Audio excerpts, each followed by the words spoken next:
Hello, my name is Maxine, and I'm one of the trainers at the International College of Professional Celebrants, and I'm also a practicing celebrant. And I am here today with Rebecca, and I am a trainer and also a practicing celebrant with the ICPC.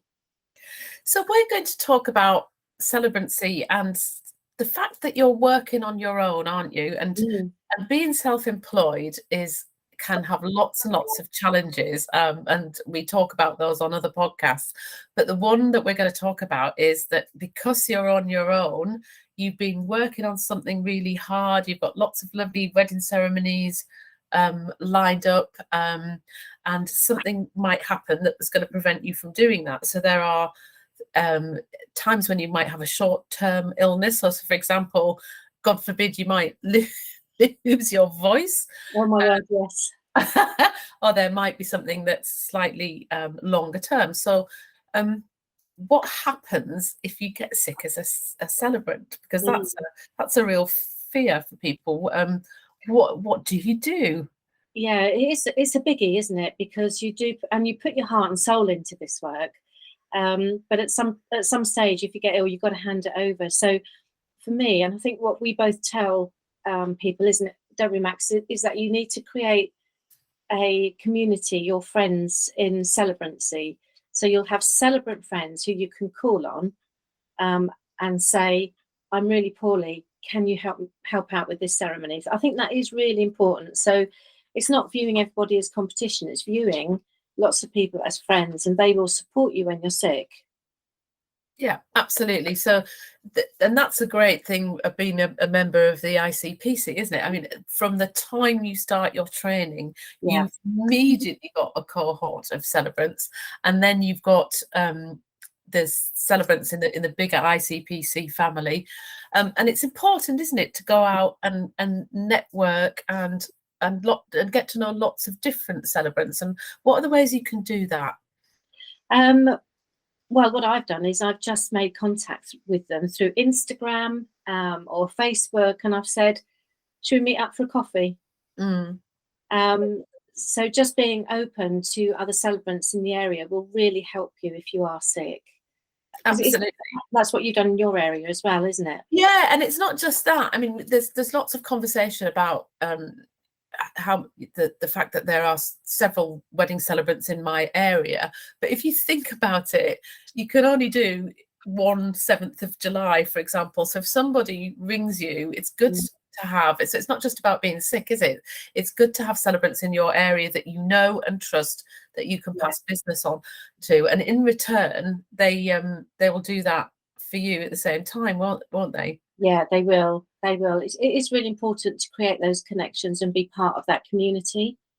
Yeah, and it is good to be able to make recommendations. So, you know, if you find that you have lost your voice, or if there's something happened and you need to do that, it's really, really good to be able to recommend someone else. And in a lot of cases, you know, if it's a funeral, the funeral director can help you with that. But personally, I'd rather pass that on to somebody that I know will sort of give a really good service to somebody. You only get that by getting to know them personally, don't you? Absolutely.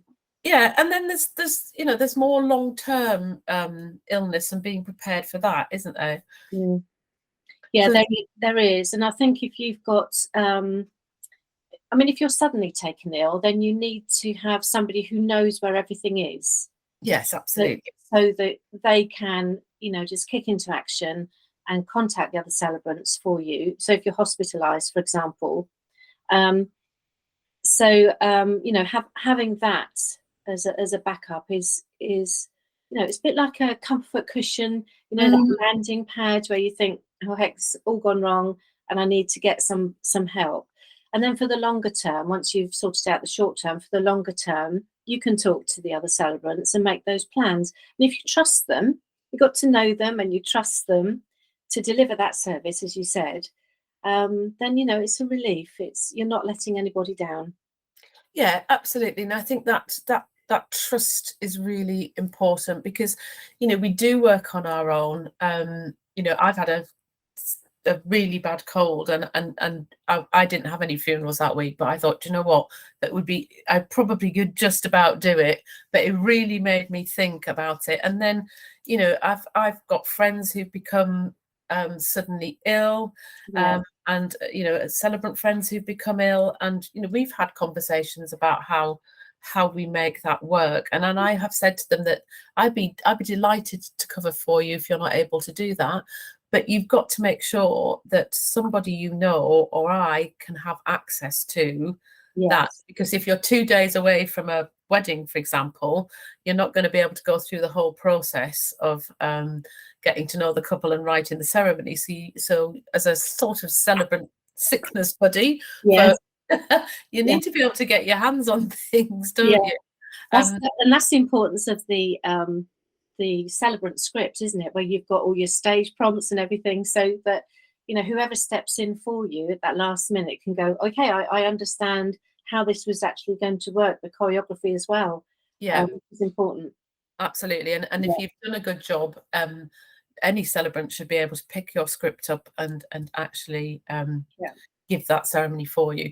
So I think it's twofold, isn't it? It's about being prepared. Yes. So if you can't do it and you have to hand it over, then whoever you hand it over to can do that. So you've you know, you haven't left them in the lurch, and really bearing in mind the experience of the couple. And when I'm speaking to couples, I always tell them that, you know, I'm just going to tell you in case I'm sick or something happens, this is what would fall into action. I've got a big network of celebrants, and I think they like that you mention that you've seen that eventuality, because that just makes them feel better, because you are a one-man band, and you know, things absolutely happen. And then I think the second bit is to really network and find people that you trust, because you don't want to throw your ceremony into the hands of somebody who's not aligned with that couple,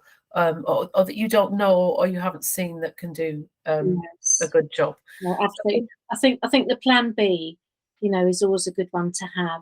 In my terms and conditions, it does state that if I'm ill, I will ensure that another celebrant is there, so they know straight away, my couples, that there is a plan B, and that they will be covered. They're not going to be left there with some relative trying to work their way through my script. So I guess it is very rare, but overall we would recommend that, you know, if you're thinking about a career in celebrancy, you start to think about your networks. We help facilitate that, don't we, because we have our Celebrant Connect meetings. Yeah, absolutely. So we, all over the country, we have either ourselves or we have celebrants that we've trained who organise meetings, and you get to know each other and swap experiences and meet people that you trust. So, you know, that networking's got a real benefit apart from just being a safety net, and it's something that we recommend people do. Yeah, we do. And isn't it nice when we do that to actually just sit and talk with like-minded people who understand the challenges of celebrancy as well? Absolutely. So lovely. Yeah. So I hope everyone's found that useful and something to think about, and just be prepared, I think, is the thing. But you know, you're not alone as a one-man band. You have got lots of lovely celebrants around you to support. So thank you very much, Rebecca. Okay, my pleasure.